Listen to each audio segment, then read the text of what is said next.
পাশাপাশি পড়ে আছে কয়েকটা ছোট্ট দেহ। নিঃশব্দ, নড়াচড়া নেই, যেন দুনিয়ার সব আলো এক মুহূর্তে থেমে গেছে। নিথর দেহগুলোর মাঝে দাঁড়িয়ে আছে এক মা, বারবার নাক দিয়ে ছুঁয়ে দেখছে, ওদের জাগানোর চেষ্টা করছে। এই ঘটনায় স্তব্ধ হয়ে গেছে পাবনার ঈশ্বরদী। এই ৮টি ছানার ডাক চিৎকারে তিনি অতিষ্ঠ হয়ে একটি বস্তায় ভরে কুকুরগুলোকে, তার বক্তব্য মতে তিনি একটা গাছের নিচে রেখেছিলেন। পরে কে বা কাহারা সেই কুকুরের ছানাগুলোকে পুকুরের মধ্যে ফেলে দেয়। কুকুর ছানাগুলোকে খুঁজে না পেয়ে মা কুকুর ছোটাছুটি কান্নাকাটি করতে থাকে। তখন উপজেলা প্রাঙ্গণে যারা অন্যান্য কর্মকর্তা কর্মচারী আছেন তারা বাচ্চাগুলোর সন্ধান করে।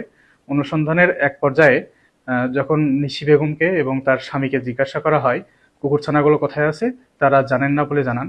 কিন্তু তাদের একমাত্র পুত্র, তাদের পুত্র আফাম বলে যে আমার মা কুকুর ছানাগুলোকে বস্তায় ভরে পুকুরে ফেলে দিয়েছে। তার দেয়া তথ্যের ভিত্তিতে উপজেলা পরিষদের মালি মোহাম্মদ জাহাঙ্গীর আলম উনি পুকুর থেকে কুকুর ছানাগুলোকে উদ্ধার করেন। এ থেকে আমরা ধরে নিতে পারি যে মূলত ওই উক্ত নারী নিশি রহমান তিনি এই হত্যাকাণ্ডের সাথে জড়িত থাকতে পারেন।